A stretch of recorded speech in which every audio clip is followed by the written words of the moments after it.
135장 찬송. 135장 찬송.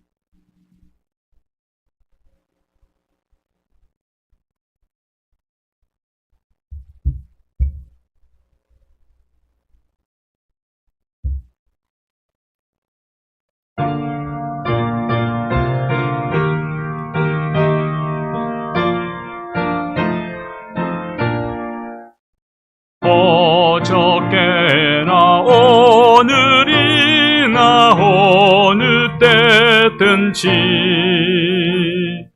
영원토록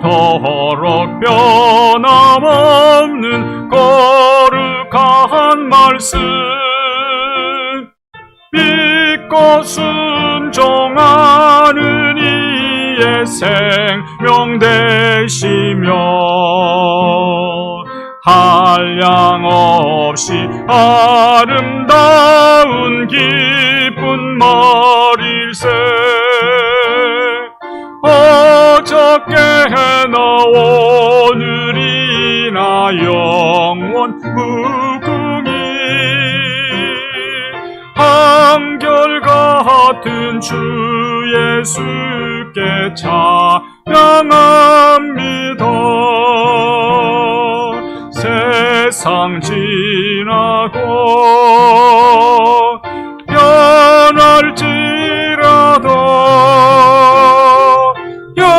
영원하신 주 예수 찬양합니다. 웅랑이는 바다 위로 걸어오시고 갈릴리의 험한 풍파 잔잔케 하고 겟세마네 동산에서 우리 위하여 눈물 짓고 기도하신 고난의 주님, 어저께나 오늘이나 영원 무궁히 한결같은 주 예수께 찬양합니다. 세월 지나고 변할지라도 영원하신 주 예수 찬양합니다. 허물 많은 베드로를 용서하시고 의심 많은 도마에게 확신 주시고 사랑하는 그의 제자 가슴에 안고 부드러운 사랑으로 품어주셨네. 어저께나 오늘이나 영원 무궁히 한결같은 주 예수께 찬양합니다. 세상 지나고 변할지라도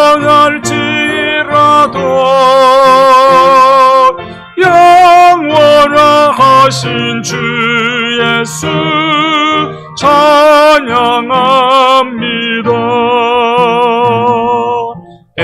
엠마오로 행하시던 주님 오늘도 한결같은 우리 곁에 함께 계시고 우리들 다시 오실 때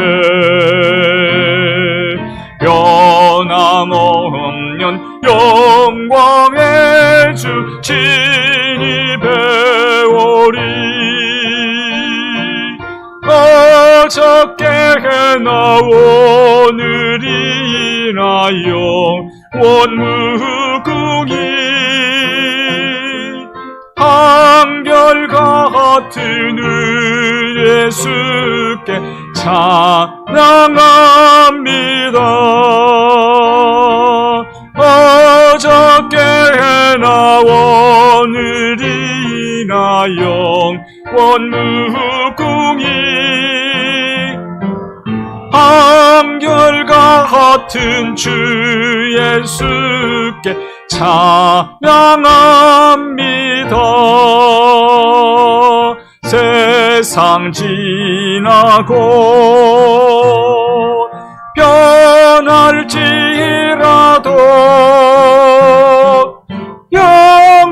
영원하신 주 예수 찬양합니다.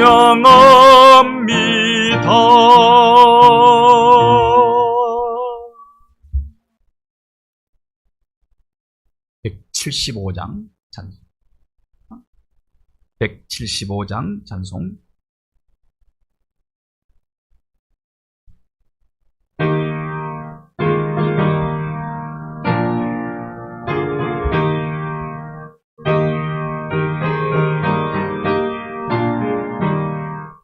신랑 대신 예수께서 다시 오실 때 밝은 등불 들고 나갈 준비 됐느냐.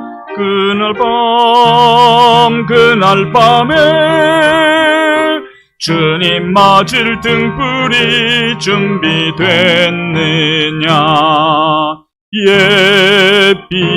예비하고 예비하라. 우리 신랑 예수 오실 때 밝은 등불 손에 들고 기쁨으로 주를 맞겠네.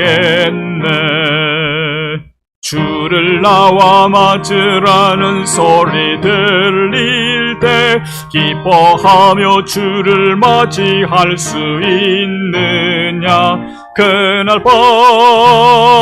그날 밤에 주님 맞을 등불이 준비됐느냐. 예비하고 예비하라. 우리 신랑 예수 오실 때 밝은 등불 손에 들고 기쁨으로 주를 맞겠네.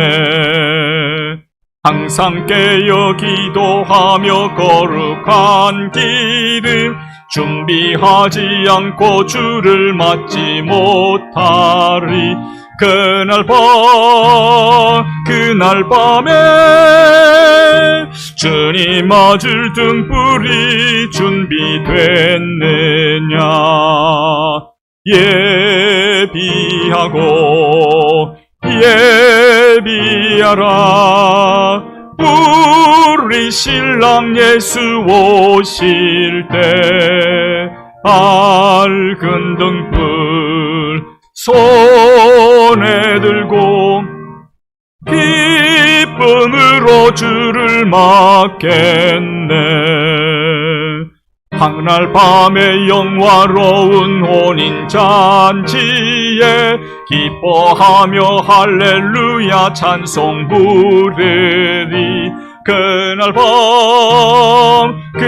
밤에 주님 맞을 등불이 준비됐느냐.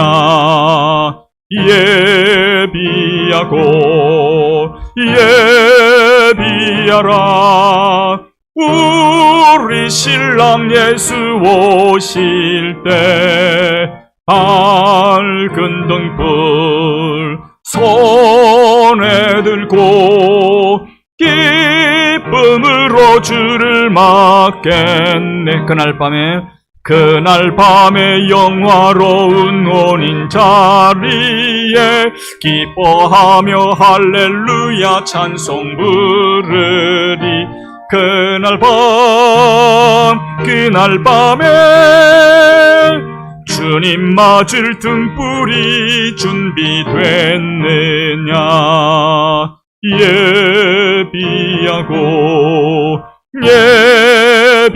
예비하라. 우리 신랑 예수 오실 때 밝은 등불 손에 들고 기쁨으로 주를 맞겠네.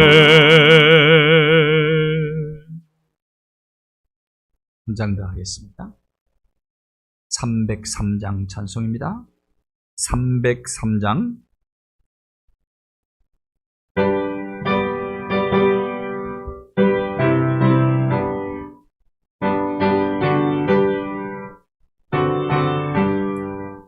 날 위하여 십자가에 중한 고통 받으사 대신 죽은 주 예수의 사랑하신 은혜요.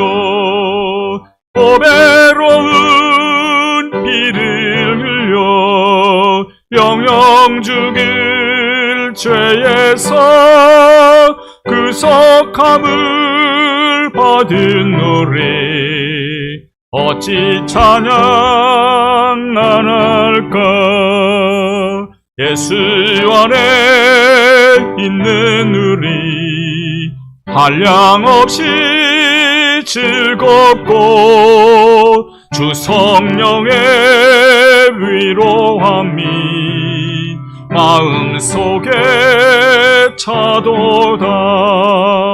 천국 음악 소리 같은 은혜로운 그 말씀 끊임없이 듣는 우리 어찌 찬양 안 할까. 이 세상에 모진 풍파 쉬지 않고 불어도 주님 안에 보호받는 우리 마음 편하다. 늘 깨어서 기도하고 저 천국을 바라며 주님만을 기다리니 어찌 찬양 안 할. 이 세상에 모진 풍파 쉬지 않고 불어도 주님 안에 보호받는 우리 마음 편하다. 늘 깨어서 기도하고 저 천국을 바라며 주님만을 기다리니 어찌 찬양 안 할까. 아멘. 하나님 아버지 감사합니다. 3일 동안도 저희들 세상 속에 각자 삶의 자리에 흩어져서 맡겨주신 일상의 사명을 감당하다가 주님 전에 부름을 받고 다시금 주님 앞에 나왔습니다. 이 시간 주님께서 우리에게 긍휼을 베풀어 주시고 은총 덧입혀 주시사 저희들의 모든 허물과 잘못을 깨끗이 정결하게 씻어 주시고 하나님 앞에 온 전 존재가 드려지는 제물 되게 하여 주시옵소서. 하나님 앞에 십자가 밑에 모든 것 내려놓고 하나님 앞에 부르짖어 간구할 때에 주께서 우리의 기도를 들으시고 응답해 주시옵소서. 어려운 문제, 해결해야 될 난제들을 우리가 앞에 놓고 있습니다. 코로나19 백신 속히 확보될 수 있게 하여 주시고, 이제 소문으로 들려오는 이야기이지만은 삼성바이오에서 화이자 생산할 수 있는 길이 이제 열려질 수 있도록 하나님 도와주시옵시고, 하나님께서 개입하셔서 역사하심으로 말미암아 이제 나라와 나라끼리도 MOU를 맺지만 기업끼리도 MOU를 맺어서 코로나 백신이 전 세계적으로 속히 코로나19 백신이 확보되어서 바이러스로부터 자유함을 얻는 그 시간이 앞당겨지게 하여 주시옵소서. 하나님, 간절히 빌고 원합니다. 저희들 어렵고 힘든 인생길 걸어가고 있는데 어렵고 힘들 때마다 우리 힘은 한계가 있습니다. 전능하신 하나님 의지하고 하나님의 손에 도우심을 입을 수 있도록 열심히 하나님을 찾는 우리가 되게 하여 주시옵소서. 하나님, 겸손한 마음으로 주님 앞에 무릎 꿇게 하시고 더욱이 하나님께서 우리를 위해서 행하신 크고 놀라운 일들을 생각하며 항상 감사하게 하시고 어떤 여건 환경 속에서도 불평하지 않고 원망하지 않고 그 현실 그 사건이 하나님께서 내게 주신 소명인 줄 알고 그 소명에 순종하며 나아가는 우리의 발걸음 되게 하여 주옵소서. 그래야 할 때 하나님께서 전능하신 손으로 우리를 도와주실 줄로 믿습니다. 하나님 역사하시고 우리를 회복시키시고 우리를 치료하여 주시고 하나님께서 약속하신 대로 우리에게 사명을 감당하는 데 필요한 모든 것, 인적 자원과 물적 자원도 공급하여 주시옵시고 모든 환경을 주장하시는 살아계신 하나님께 의탁하고 하나님을 신뢰하며 하나님께만 소망을 두고 나아가는 우리의 생애가 되게 하여 주시옵소서. 경제적으로 코로나19 때문에 어려움을 겪는 많은 우리의 이웃들이 있습니다. 특별히 소상공인들을 긍휼히 여겨주시고 좌절하거나 포기하거나 낭망하지 않게 도와주시고 어려운 환경 속에서도 꿋꿋이 일어날 수 있는 힘과 능력 공급하여 주시옵소서. 빈부격차가 점점 더 심화되고 있습니다. 하나님, 더불어 잘 사는 상생하는 세상이 되어질 수 있도록 우리가 지나친 욕심을 버리게 도와주시고 함께 공유하는 그런 세상 도래할 수 있도록 은총 덧입혀 주시옵소서. 아버지 하나님, 여러 가지 많은 기도의 제목도 하나님 앞에 아뢰입니다. 우리가 미처 입술로 고하지 못한 것까지도 우리 형편 사정 아시는 하나님께서 필요를 따라 넉넉히 공급하여 주시옵소서. 하나님의 자녀들, 하나님께서 눈동자처럼 아끼는 주의 백성들, 험한 길 걸어갈 때에 앞에서 호위하시고 주께서 붙들어 주시고 눈동자같이 날개 아래 품어 보호하여 주시옵소서. 모든 종류의 바이러스로부터 지켜주시옵소서. 육신의 면역력 강화시켜 주시고 치유력도 회복시켜 주셔서 모든 세균, 질병, 바이러스를 이겨내게 하여 주옵소서. 오늘도 말씀의 은혜를 저희들을 받고자 합니다. 주의 은혜로 우리를 새롭게 하여 주시고 말씀을 통해서 세상 어떤 것도 극복할 수 있는 새 힘 공급받는 귀한 시간 되게 하여 주시옵소서. 예수 그리스도의 이름으로 기도하옵나이다. 아멘.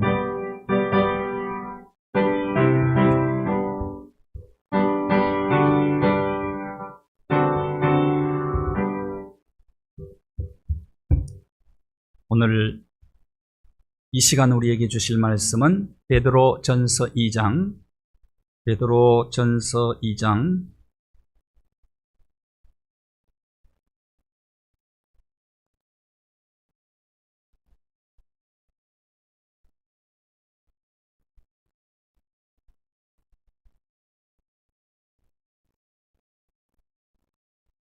11절과 12절 말씀입니다. 베드로전서 2장 11절과 12절 말씀 함께 말씀을 봉독하겠습니다. 사랑하는 자들아, 거류민과 나그네 같은 너희를 권하노니 영혼을 거슬러 싸우는 육체의 정욕을 제어하라. 너희가 이방인 중에서 행실을 선하게 가져 너희를 악행한다고 비방하는 자들로 하여금 너희 선한 일을 보고 오시는 날에 하나님께 영광을 돌리게 하려 함이라. 아멘.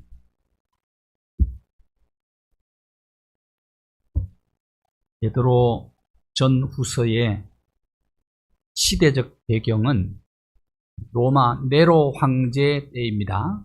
네로 황제 때. 주후 64년에 로마시에 큰 화재가 발생을 하죠. 대형 화재입니다. 사실은 네로가 정신이 좀 이상했어요. 자기가 불을 지른 겁니다. 그리고 기독교인들에게 뒤집어 씌웠어요. 그걸 빌미로 해서 기독교인들을 박해하기 시작을 하죠. 그래서 무작정 예수 믿는 사람 잡아들이는 겁니다. 잡아들여서 콜로세움 경기장에다가 굶주린 사자들을 딱 준비해 놓고 있다가 그들을 풀어놓는 거예요. 그러면 굶주린 사자가 한번 상상을 한번 해보십시오. 한번 핥히면 막 이리저리 피가 튀고 사자의 밥이 수많은 그리스도인들이 그러면서 네로는 그걸 보고 즐기는 거예요.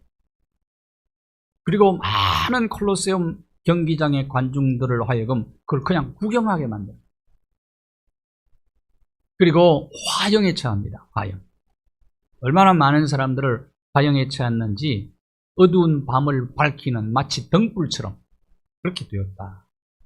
박해가 너무너무 극심해서 지상에는 살지를 못하고 지하로 들어간 것이 바로 카타콤이죠. 그런 시대입니다. 로마는 십자가의 그 큰 도로가 있어요. 도로 옆에다가 십자가를 다 세워놓고 그 십자가에 마치 가로수처럼 세워놓고 예수 믿는 사람들을 다 거기다 못 박아. 이러한 핍박이 언제까지 계속됐느냐 하면 주후 64년부터 시작해서 AD 313년까지 250몇 년 동안 이런 핍박이 계속해서 이어집니다. 콘스탄틴 대제와 리키니우스 황제 때 끝이 나는데 그때 기독교를 국교로 선포하면서 끝이 나요. 그런 상황입니다. 그런 때에 쓰여진 성경이 베드로 전서와 베드로 후서입니다. 극심한 환란의 때라고 보시면 됩니다. 그러니까 다 떠날 수밖에 없어요. 정든 집을 두고 고향을 두고 뿔뿔이 흩어질 수밖에 없는 상황이었어요. 그래서 2장 11절을 보시면 그런 자들에게 보낸 편지이기 때문에 그런 그리스도인들을 핍박을 견디지 못하고 뿔뿔이 흩어진 그런 그리스도인들에게 비유로 붙여준 이름이 뭐냐? 거류민과 나그네라고 붙여준 겁니다. 거류민과 나그네. 그러니까 비유로 그렇게 표현한 거죠. 거류민과 나그네. 거류민은 뭐냐면 이방인이라는 뜻이고, 이방인, 외국인, 이방인이라는 뜻입니다. 그리고 나그네는 뭐 우리가 잘 아는 대로 나그네, 고향을 떠난 사람입니다. 집을 떠난 사람들을 얘기하는 것이죠.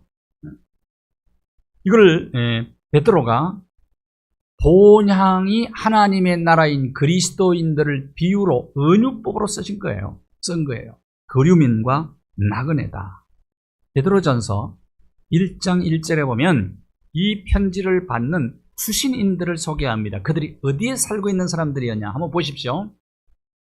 본도, 갈라디아, 갑바도기아, 아시아, 비두니아 이런 것은 특히 여러 지역에 흩어져서 사는 사람들이에요. 그래서 어떻게 이름을 붙였다고요? 이들을 흩어진 나그네다 이렇게 붙입니다. 흩어진 나그네요. 그들은 거류민이다. 베드로전서 1장 17절에 나그네라는 단어를 또 씁니다. 너희가 나그네로 있을 때를 두려움으로 지내라. 나그네를. 우리는 본향을 찾아가는 나그네라는 거예요. 그런데 이 나그네 세월이 참 중요하다는 겁니다.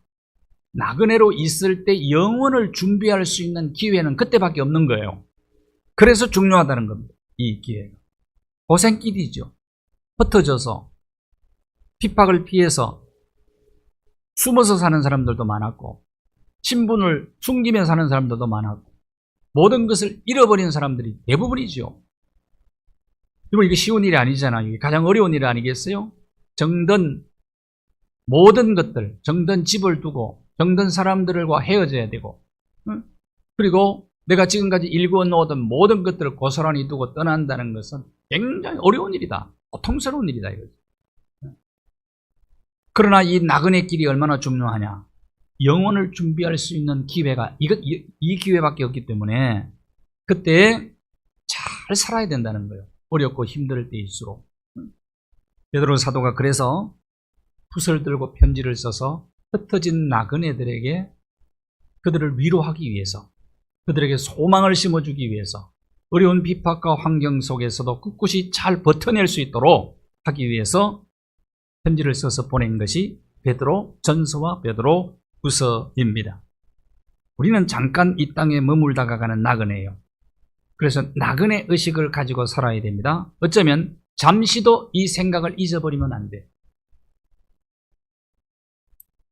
믿음의 조상 아브라함도 자신을 인생의 나그네라고 표현을 했어요. 아내 사레가 죽었을 때 묘지를 돈 주고 삽니다. 그러면서 그 동네 사람들에게 한 얘기예요. 나는 당신들 중에 나그네요 거류하는 자다. 그랬죠. 하나님께서 아브라함에게 가나안 땅을 약속해 주었는데 가나안 땅 한 평도 사지 않았어요. 근데 딱 산 땅이 있는데 무덤만 삽니다. 무덤. 막벨라굴이라고 그러죠. 막벨라. 헷 사람의 땅이었어요. 그런데 그 땅만 사요. 이게 뭐냐면 나그네이기 때문에 언젠든 두고 떠나야 된다는 거예요. 그러니까 무덤만 있으면 된다는 겁니다. 이 의식 가지고 살은 거예요. 이게 나그네 의식이. 자, 잠깐 머물다가 가는 곳이다, 이 땅은. 이 나그네 의식을 늘 갖고 살아가는 것이 지혜라는 겁니다. 지혜. 창세기, 자, 이 47장 9절에 보면 이건 야곱의 고백인데요. 야곱이 바로왕을 만났을 때 내 나그네 길의 세월이 130년이니이다. 그렇게 표현을 합니다. 우리 조상의 나그네 길의 연조에 미치지 못했습니다마는 험악한 세월을 보냈습니다. 라고 야곱의 고백이에요. 그러니까 우리가 믿음의 조상들은요, 믿음의 조상들을 우리 족장들이라고 그래요. 아브라함과 이삭과 야곱을. 이들에게는 어떤 의식이 있었느냐 하면 나그네 의식이 강했어요. 그러니까 이들은 가나안 땅을 약속받은 땅이지만은 가나안 땅을 사지 않았어요. 예. 나그네 삶을 살다 간 겁니다. 나그네에서. 다윗도 그랬어요. 다윗도 가장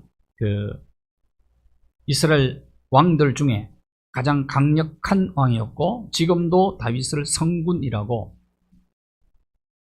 예수님 당시에도 모든 이스라엘 사람들이 다윗 왕 같은 왕이 메시아로 도래할 것을 기다리고 있었던 것입니다. 그런 왕도 어떤 의식을 가지고 살았느냐? 역대상 29장 15절을 보시면 역대상 29장 다윗의 고백인데요. 우리는 조상들과 같이 나그네와 거류민들이 나그네 의식을 가지고 있습니다. 세상에 사는 날이 그림자 같다. 그림자. 우리 지난날 한번 돌아보십시오. 그림자가 지나가는 것처럼 오늘 여기까지 온 겁니다. 남은 생도 그럴 거예요. 남은 생의 그림자는 더 빠른 속도로 지나갈 겁니다. 그렇기 때문에 이 땅만 바라보면은 희망이 없는 겁니다. 소망이 없어요. 이 나그네 의식을 갖는다는 말은 본향을 사모하며 본향을 소망하며 사는 사람, 나그네예요. 이 땅에 집착하지 않는다. 이게 나그네 의식이에요.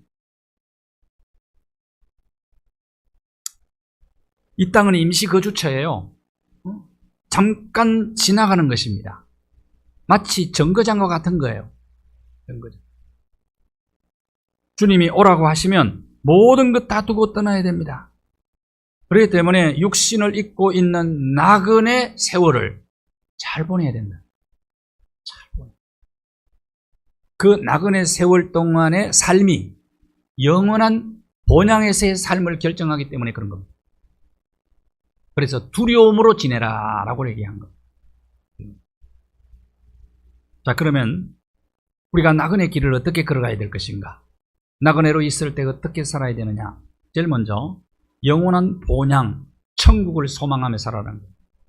한마디로 말하면 본향지향적 삶을 살라는 겁니다. 본향지향적 삶.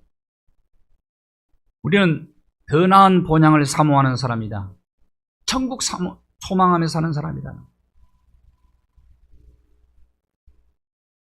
하나님께서 예비하신 성, 천국이죠.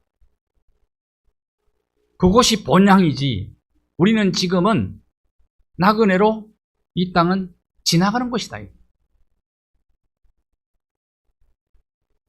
본향이라는 단어가 이게 나오잖아요. 더 나은 본향을 우리는 소망하며 사는 사람이다. 우리는 정처 없는 나그네가 아닙니다. 목적지가 분명해요. 목적지가. 본향이라는 겁니다. 정처 없는 나그네는 어디서 왔는지 어디로 가는지를 몰라요. 그러니까 방황할 수밖에 없습니다. 지금은 고인이 되었습니다마는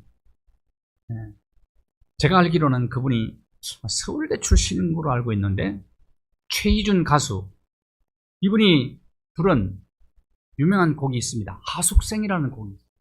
하숙생이라는 노래가 기억하시죠? 인생은 나그네 길. 약간 입을 삐뚤게 해가지고 부르는 게 지금도 눈에 선한데요. 아주 구수하게 부르죠. 편안한 목소리인데 이분이 인생은 나그네 길, 어디서 왔다가 어디로 가는지 정처 없는 나그네 길. 그렇습니다. 인생이. 본향을 모르면 그래요. 본향이 없는 자는 그럴 수밖에 없다는 겁니다. 이 세상이 전부라고 생각하는 사람들에게 인생길은 정처 없는 나그네 길이다. 우리는 그렇지 않다고요. 우리는 노래를 불러도 확실한 노래를 부릅니다. 돌아갈 내 고향 어디요? 하늘. 노래가 다르다니까. 우리의 노래가. 돌아갈 내 고향 하나님의 나라. 이런 자의 삶과 정처 없는 나그네의 삶이 다르지 않겠습니까? 같아서는 안 되죠. 또.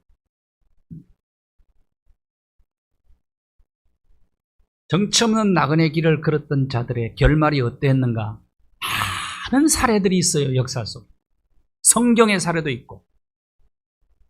프랑스 작가 모파상은 베스트셀러 작가로 유명해서 많은 작품들을 내서 돈을 벌입니다. 많은 돈을 벌어요.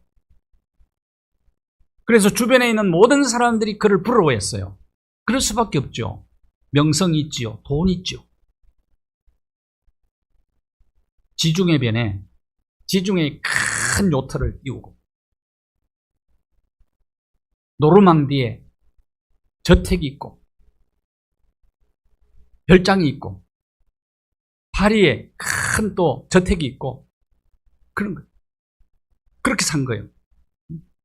은행에는 평생 쓰고도 남는 돈이 예금되어 있었어요. 그러나 그가 1892년 1월 1일 아침 더 이상 살아야 될 이유를 모르겠다고 자기 목을 칼로 자기가 찌르는 자살 시도를 합니다. 그러고 난 다음에 정신병을 앓아요. 정신병을 앓다가 고통으로 절규하며 인생을 살다가 43세를 일기로 세상을 마치게 됩니다. 돈, 부요, 명예, 권세, 지위 다 있어요. 다 있어도 정처 없는 나그네 길에 결말이 이르렀어요. 결말. 욥기에는 그가 평소에 반복해서 던졌던 말이 적혀 있다고 합니다. 나의 모든 것을 갖고자 했지만 결국 아무것도 갖지 못했다. 이걸 계속해서 반복해서 읊조리며 다닌다는 거예요. 모파상.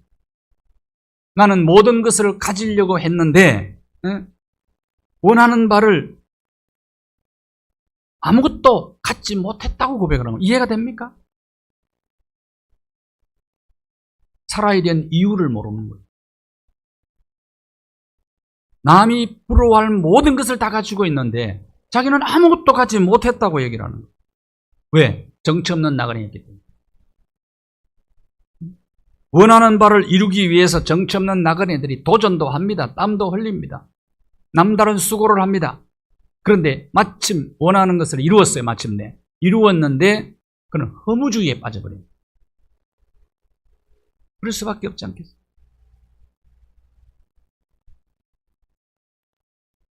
소망 없는 나그네는 한순간에 무너지고 만다는 사실을, 메시지를 우리에게 보여주는 사례들이다. 그만. 로큰롤의 황제였던 엘비스 프레슬리가 41세 때 약물 중독으로 세상을 떠났다. 할리우드의 여배우의 심벌인 마릴린 먼로가 37살 때 젊은 나이에 역시 약물 과다 복용으로 스스로 목숨을 끊고만. 팝의 황제 마이클 잭슨도 마찬가지입니다. 허물을 극복하지 못해서 약물 과다 복용으로 51세 때 세상을 떠나고 맙니다. 자, 기독교인들을 박해했던 네로 황제가 권력을 차지하기 위해서 자기 어머니를 살해해요. 그리고 자기 아내도 살해합니다. 필연적 인간이죠. 31살 젊은 나이에 근위대에 체포가 돼서 스스로 자살로 생을 마감하게 됩니다. 그래요. 그런데 본향을 사모하는 사람, 본향의 소망을 두고 사는 사람, 본향지향적 삶을 사는 사람들은 허무와 모든 고난을 극복하고 어떤 상황을 만나도 인생을 승리로 이끌게 됩니다. 이것이 믿음의 선조들의 역사예요.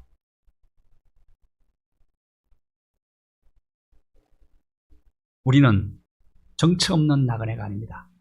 본향 찾는 나그네입니다. 본향을 향하여 가는 나그네입니다.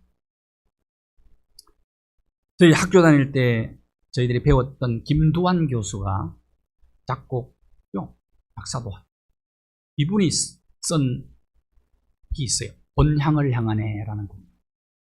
본향을 향하네. 제가 아주 좋아하는 곡. 합창 많이 하고요. 중창도 많이 하고 그런 거. 본향을. 이 세상 나그네 길. 이 세상은 나그네의 길. 그런 곡.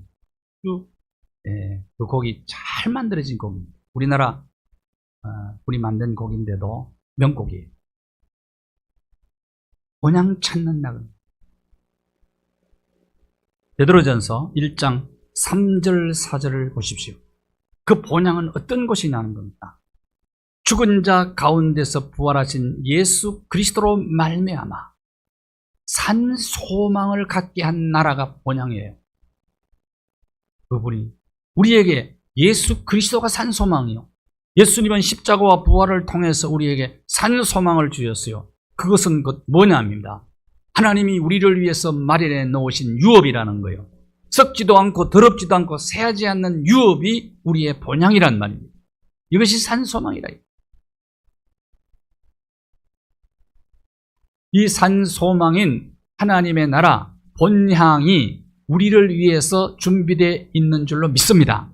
이것이 우리의 소망이라니까요. 세상 것은 썩고 더럽혀지고 쇠하해지는 것들이 모든 게 다 그래요. 모든.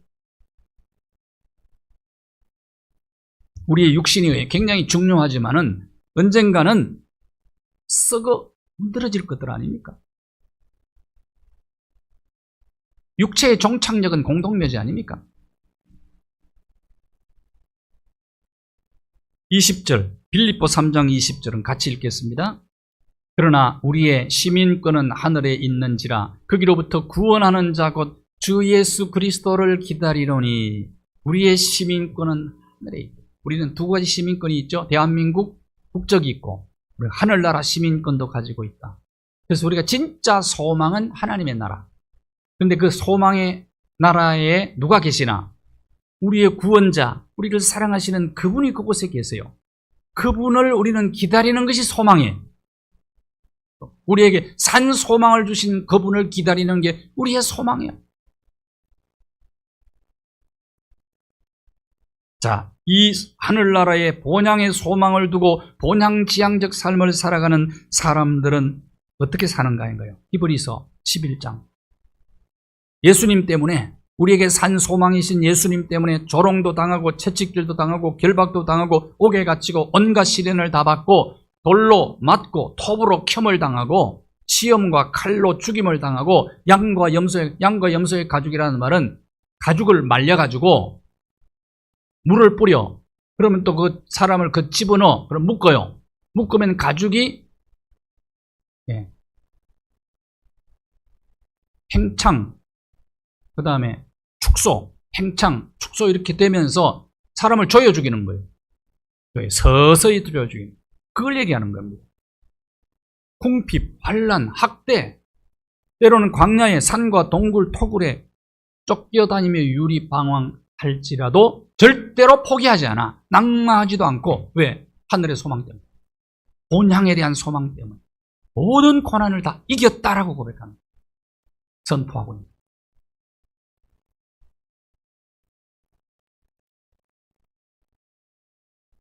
본향을 사모하고, 본향을 소망하고, 본향을 생각하며 살아야 됩니다. 나그네는. 저와 여러분이 천국지향적 삶을 살기를 바랍니다. 그러면 모든 걸 극복하고 우리 인생을 승리로 이끌 수가 있어요. 나그네 길은 다 어려운 길이에요. 고생길이에요. 그러니까 나그네 길이기 때문에 인생은 고생길이라니까요. 고생. 태어나면서부터 고생이에요.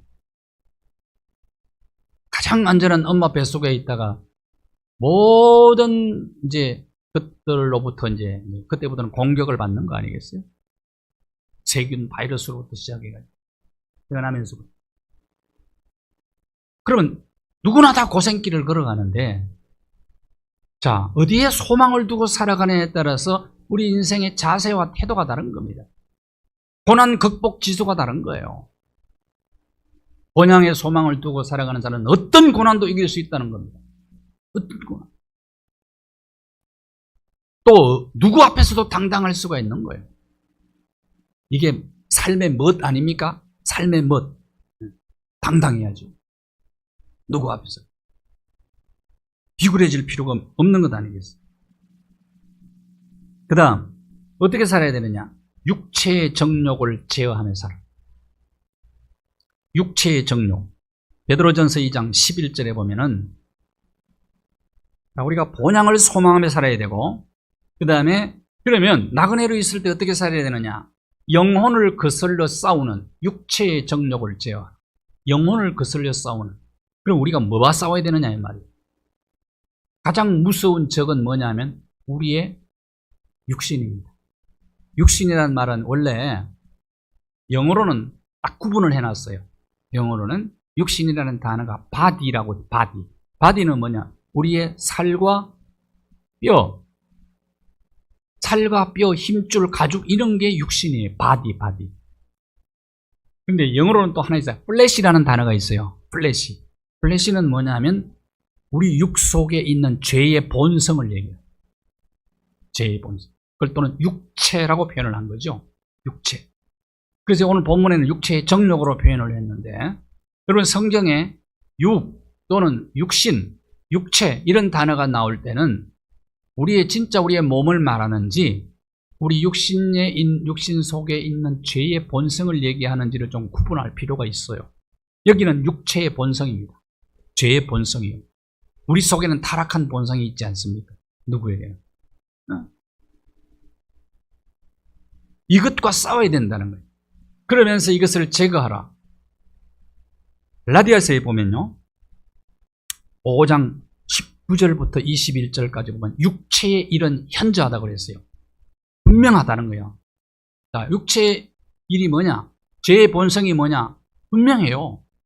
음행, 더러운 것, 호색, 우상숭배, 주술, 원수 맺는 것, 분쟁, 시기, 분냄, 당짓는 것, 분열함, 이단, 투기, 술취함, 방탕, 15가지. 15가지를 구체적으로 소개하고 있어요. 그러니까 이런 것들이 설명도 필요 없어요. 우리 속에 있어요. 이게 다. 우리 속에 내재하고 있는 겁니다. 어느 순간에 이게 자꾸 들고 일어나는 겁니다. 꾸중물 통 막 휘저놓는 것처럼 이런 것들이 있다. 그러니까 우리가 계속해서 이것과 싸워야 돼. 내적 싸움을 해야 된다는 거예요. 이게 가장 치열한 전쟁입니다. 외부의 적이 무서운 것이 아니고 우리 속에 있는 육체, 정욕 이런 것들이 무서운 적이란 말이에요. 이것과 싸워서 이런 것들을 다스려야 됩니다. 다스리라는. 고개를 들고 일어날 때마다 다스릴 줄 알아야 돼요. 사람이요, 육체의 정욕을 따라 살아가면은 인생의 가치가 떨어져요. 그렇잖아요. 청문회 하는 거 보셨죠? 뭐한테 장관 하라 그러면 다 나는 안 한다고 도망가야 되는데 보니까 그 갖다 올려놓고 막 낱낱이 다 드러내잖아요. 그러면 다 사람 속에는 그분들에게만 있는 게 아니라니까요. 그게 청문회장에 서면은 육체의 일이 다 드러난다니까요. 자, 그 대통령이 불평불만을 좀 표했더라고요. 그런 식으로 청문회 하지 마라 이런 식으로 얘기를 했더라고요. 좀 불만이 좀 있는 거예요. 좀 너무하다 싶어요. 사실 청문회장에 올려놓고. 그럼 묻는 당신은 어떠냐 이 말이에요. 묻는 당신이 그 자리에 한번 올라가 봐라. 응? 김부겸 씨가 상당히 괜찮은 분으로 알고 있었잖아요. 근데 청문회에 딱 올려놓으니까 어때요? 함부로 얘기하지 마요. 어느 누구도. 여러분이 청문회 자리 딱 가봐. 어떨지. 별로 안 나오겠죠. 우리하고 그들의 생활이 다르니까. 이걸 알고 봐야 돼. 누구를 보든지 사람을 볼 때마다. 이런 15가지 구체적인 일들이 분명히 들어있다 이 말이고 속에. 사람 속에. 근데 이거는 남이 지적하고 이럴 거에 못 돼요. 다 자기가 가지고 있는 거예요. 이거는. 가지고 있기 때문에 그건 내가 나와의 싸움을 하는 거예요. 나와의 싸움을 하면서 이걸 컨트롤 해야 된다. 컨트롤 해야 돼.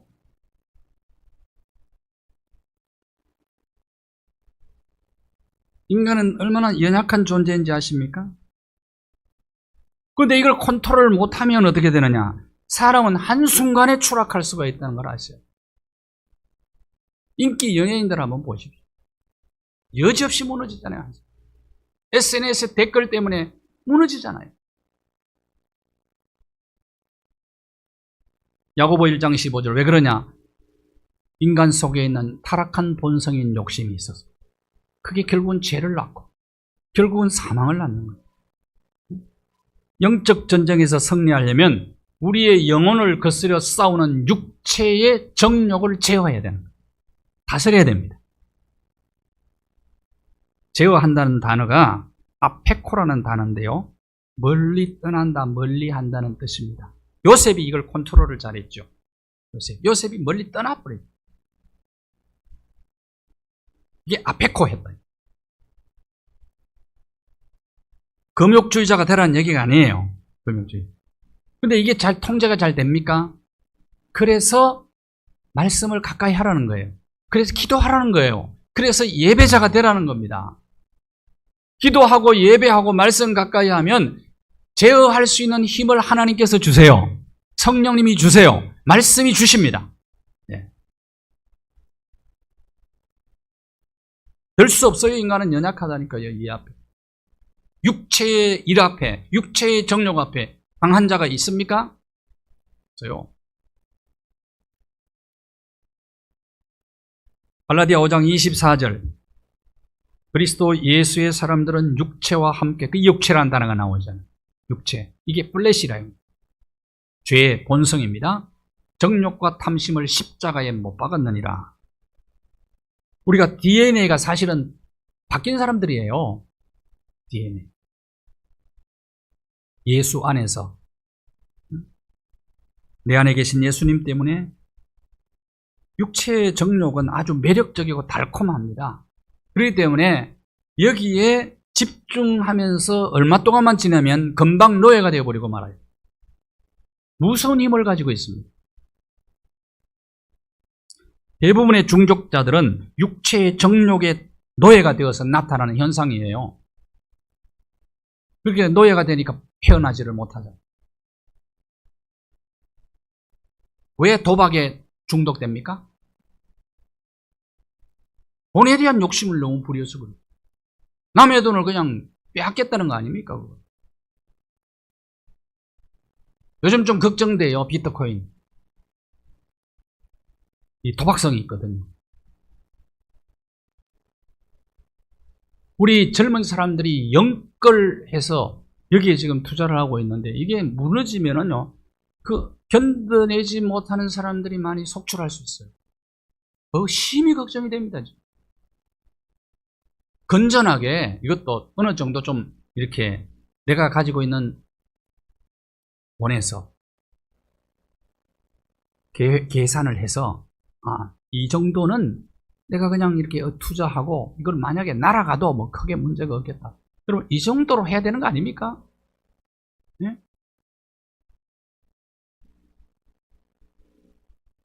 이게 다 욕심 때문에 그런 거예요. 근데 이게 너무 힘이 강한 거예요. 그러니까 너도 나도 요새는 60대, 70대가 또 비트코인 한다고 난리 났대요. 할아버지, 할머니들이 그거 지금 찾아가요. 비트코인. 찾아가가지고 잘 못하니까 해달라고 해가지고. 또 그렇게.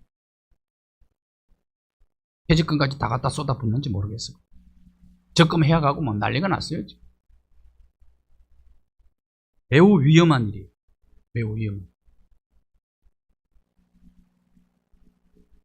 잘못하면 노예가 돼버린단 말이죠. 히브리서 12장 2절. 우리는 어떻게 살아야 되느냐?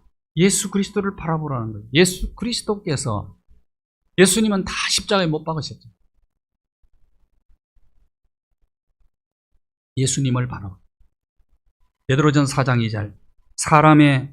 이후로는 사람의 정욕을 따르지 아니하고 하나님의 뜻을 따라. 계속해서 정욕이라는 단어가 나오잖아요. 이게 바로 타락한 본성이에요. 이걸 따르면 문제가 되는 겁니다. 하나님의 뜻을 따라야 돼요. 하나님의 뜻을 따라 남은 때를 살아야 되는 겁니다. 이것이 바로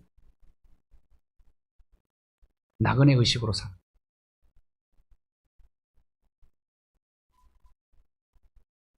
예수님이 우리의 인생의 주인이 되어 사는 사람들은 육체의 정욕을 제어할 수 있는 힘을 공급받아요. 하나님이 힘을 주세요. 그리고 그가 하나님의 뜻에 따라 통제를 받는 삶을 사는 거예요. 이것이 그리스도인의 삶이라는 겁니다. 하나님의 뜻에 따라 생각을 하고 하나님의 뜻에 따라 말하고 하나님의 뜻에 따라 사는 사람이 그리스도인입니다. 이것이 나그네로 사는 삶이에요. 본향을 소망하며 나그네로 사는. 마지막 한 가지. 이방인 가운데서 선하게 살라고 베드로 사도는 권면하고 있습니다. 이방인 중에 행실을 선하게 가져서 비방하는 사람 악을 행한다고 비방하는 자들로 하여금, 그러니까 억울한 고난을 당한 나에게 그 가해자들, 그런 자들에게도 선한 일을 해라는 거예요. 선한 일을 하라. 그럴 때 하나님께 영광을 돌리게 된다. 우리의 삶을 통해서. 세상과의 싸움에서 승리하라는 겁니다. 아까 육신의 정욕을 제어하라는 것은 나와의 싸움에서 승리하는 거예요. 그 다음에 사람들에게 선을 행하라는 말은, 특히 나를 악하게 대하는 사람들에게도 선을 행하라는 그 말은 세상과의 싸움에서 승리하라. 당시 그리스도인들은 예수 믿는다는 것 때문에 다 빼앗겼어요. 욕을 먹고 수치당하고 죽임도 당했어요. 그리스도인을 식인종이라고 비난했습니다. 여기 비방이라는 단어가 나오죠. 예수 믿는 사람 식인종이라고 그랬어요. 왜 그랬는지 아십니까? 성만찬하면서 이게 예수님의 살이다 피다 그러니까 아이고 살도 먹고 피도 먹네. 식인종이라고 비난했어요. 예수 믿는 사람들을 가정 파괴자라고 비난했어요. 왜 그러냐? 자기들끼리 주의 사랑으로 사랑합니다. 그러니까 이게 바로 불륜이다. 그렇게 해가지고 또 가정 파괴자다.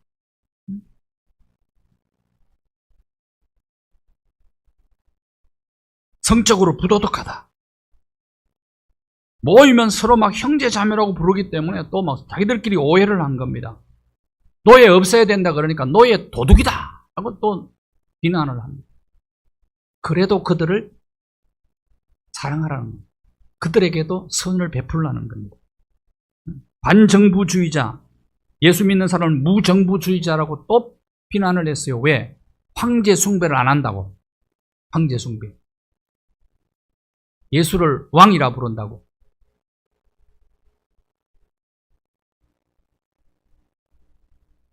자, 이와 같은 상황 속에 처한다고 할지라도 이방인 중에서도 선을 행하라. 자, 베드로전서 1장 22절 한번 보겠습니다. 22절. 형제를 사랑하기에 서로 뜨겁게 사랑. 그래도 저 이방인들을 사랑하라는 거예요. 왜 그러냐? 그래야 그들을 감동시킵니다.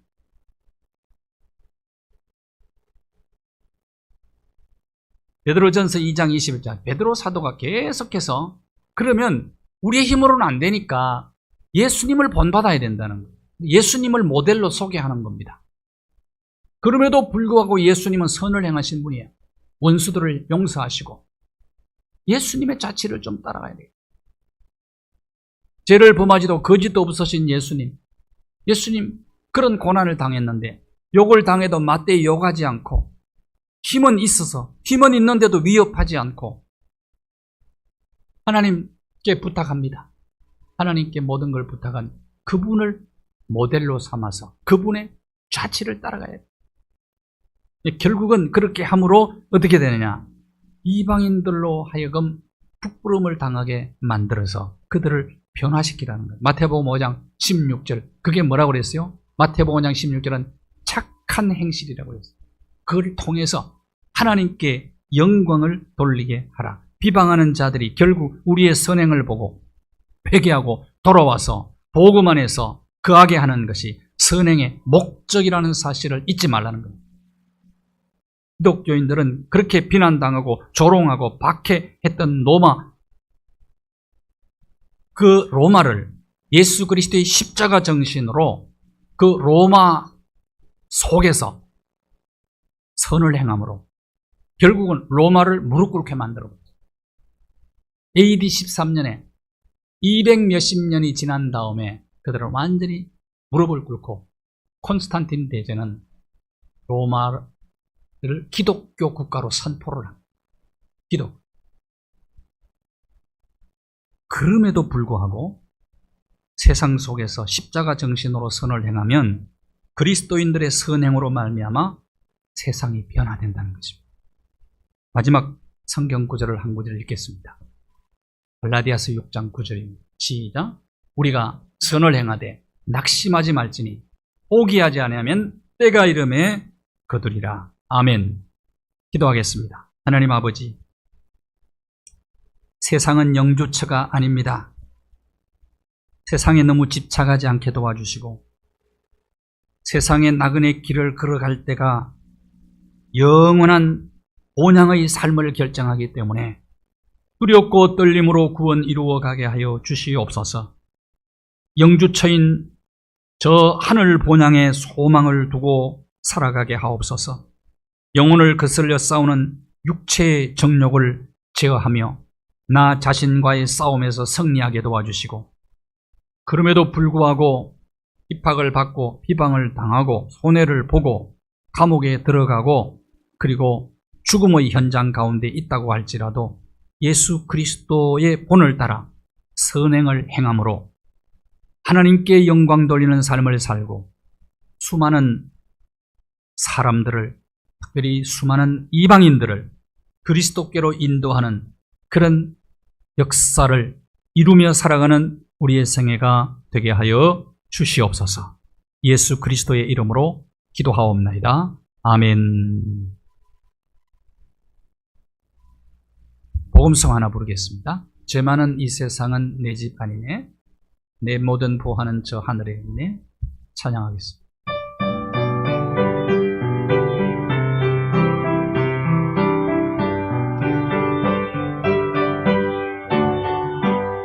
죄 많은 이 세상은 내 집안이네. 내 모든 보화는 저 하늘에 있네. 저 천국 문을 열고 나를 부르네. 나는 이 세상에 잠들 수 없도다. 오 주님 같은 친구 없도다. 저 천국 없으면 난 어떻게 하나. 저 천국 문을 열고 나를 부르네. 나는 이 세상에 정들 수 없도다. 저 천국에서 모든 날 기다리네. 내 주 예수 피로 제 시선 받았네. 나 비록 약하나 주님 날 지키리. 나는 이 세상에 정들 수 없도다. 주님 같은 친구 없도다. 저 천국 없으면 난 어떻게 하나. 저 천국 문을 열고 나를 부르네. 나는 이 세상에 정들 수 없도다. 저 영광의 땅에 나 길이 살겠네. 손잡고 승리를 외치는 성도들, 그 찬송 하늘 울려 퍼지네. 나는 이 세상에 정들 수 없도다. 주님 같은 친구 없도다. 저 천국 없으면 난 어떻게 하나. 저 천국 문을 열고 나를 부르네. 나는 이 세상에 정들 수 없도다. 주님 같은 친구 없도다. 저 천국 없으면 난 어떻게 하나. 저 천국 문을 열고 나를 부르네. 나는 이 세상에 정들 수 없도다. 아멘. 하늘에 계신 우리 아버지, 아버지의 이름을 거룩하게 하시며 아버지의 나라가 오게 하시며 아버지의 뜻이 하늘에서와 같이 땅에서도 이루어지게 하소서. 오늘 우리에게 일용할 양식을 주시고 우리가 우리에게 잘못한 사람을 용서하여 준 것 같이 우리 죄를 용서하여 주시고 우리를 시험에 빠지지 않게 하시고 악에서 구하소서. 나라와 권능과 영광이 영원히 아버지의 것입니다. 아멘.